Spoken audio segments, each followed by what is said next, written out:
The Backstory on 105.9 The Region. At 9:14, thrilled to be joined by, well, he's a household name now around everywhere, from the U of T and Harvard, the University Health Network, and infectious diseases expert. He is Dr. Isaac Bogoch. Dr. Bogoch, thank you for joining me. A pleasure. My pleasure. Happy to chat. Well, thank you. Okay, we'll get to the fun stuff first. I mean, you have saved countless lives through the COVID pandemic with your expertise and your knowledge and expanding on your information and sharing it with everybody. But it was a tweet about testing watermelons in the grocery stores that went viral, unlike anything you've ever spoken about before. I mean, how is that possible?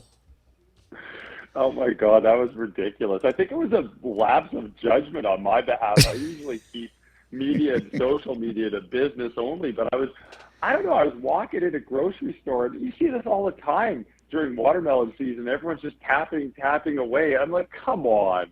And I fully admit, I was a tapper at one point, but like, I don't know what I'm looking for. And, you know, even with people with expert instruction, I really truly think that if you had someone line up and tap out a watermelon and they said, oh, you know what, this is a good one, and they tapped out one and said, you know what, this isn't as good, and you cut them both open and did a blind taste test, they'd both be fine. I just do it because I remember my mom doing it as a kid at the grocery store, and I figure as an adult, you tap the melon or watermelon or cantaloupe, and then you know it's okay to buy. I mean, there like a lot of things have you discovered. There's no science behind it, just what people do.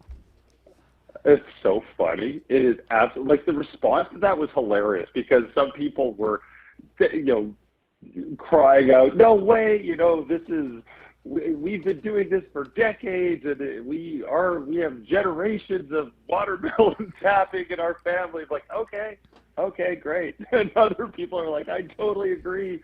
You know, this doesn't do anything. It's performative. I thought it was pretty funny. I also thought it was funny how seriously people took it as well. But you know what? Listen, if people are tappers, tap away. Maybe we could divide the world into watermelon tappers and non-tappers. For sure. Speaking with Dr. Isaac Bogoch, you went to U of T. You're part of the University Health Network. I'm curious, how did you end up at Harvard and do so much academic study at Harvard? Well, I did my medical school and internal medicine residency training in Toronto, from Calgary originally, but I moved out here to Toronto for training, and then I went to Harvard for infectious diseases specialization, and then I did a master's in epidemiology while I was down there as well. And you know, I was down there for a while, and you know, we had a kid down there, and sort of figured out do we want to hang out in Boston for a little while longer, and we said, you know what, we have a child now, we're going to move back to Canada, and Toronto was the place to be. I mean, it was, you know, two adults, two careers. My wife had a good opportunity in Toronto. I can do what I do anywhere, but you know, Toronto was the place for her, so we ended up sticking around in Toronto. I think about what you do every day, Dr. Bogoch, and you know, expanding on the information that you have in your science knowledge to save lives, to help people through the pandemic with this summer wave and everything. And I was wondering, you're dealing with so much intense, heavy stuff every day. What makes you happy? How do you deal with the daily stress so you just don't go bonkers some days? Oh, I mean, yeah, I don't know. Balance. We try. Sometimes the word we use in academic medicine, we use this fake word called wellness. Sometimes we use the term work-life balance. But obviously, during the pandemic, it was really tough. And I know we're still in it, and I know we're still in the midst of a wave. And you know, you could say all the right buzzwords like, you know, take some time off, and you know. But at the end of the day, I always carved out time for family every single day. You know, even in the roughest days of the pandemic, really tried to have some sense of normalcy where, you know, we sit down with the family and have dinner together and do bedtime and book time and ride our bikes outside time. Like, I really tried to prioritize family time, even during the toughest days.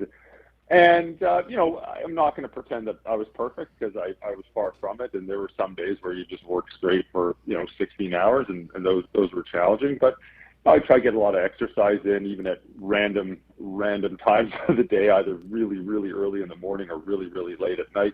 But in general, I mean, I think it's just a mental approach and try to stay grounded the whole time and put things in perspective. And sometimes things are going okay, and sometimes things aren't going okay. But as long as we're honest about it, it sort of helps. I know you deal with a ton of trolls, Dr. Bogoch, especially through the pandemic, of these Facebook experts all of a sudden who didn't go to Harvard or U of T or, don't have a master's degree. We're trying to tell you things. But I just wanted to share something personal. Our oldest daughter is studying biology going into fourth year at University of Guelph, which is a great program. But through the pandemic and through your media appearances, she's decided and gotten really interested in virology thanks to people like you and your colleagues. So you're making a difference. I just hope you know that. That's very kind of you to say, and obviously, best of luck to your daughter in her studies. And I'm totally biased here, but this is a great field: science, medicine, public health, biology. Like this is an incredible field, and it's just there's no end to it. It's fascinating. There's so many different career opportunities and career choices. You could never get bored. There's always room for movement. There's always room for improvement. There's always room for learning, and the discoveries in this realm are just outstanding. That are truly life-changing discoveries that are being implemented into real-world settings. It's a remarkable field to go into. So, obviously there were some rough times and rough spots during the pandemic, but if there is a silver lining, I think we have an extremely health literate population now versus 2-3 years ago. I think there's been so much global learning and public learning, especially in Canadian settings. And if that triggers people to change career paths or have an interest in science or public health or medicine, I think we're doing something right. Amen to that. And I promise I won't send any more photos of me tapping watermelons in my local no frills. Dr. Bogoch, an absolute pleasure. Thank you.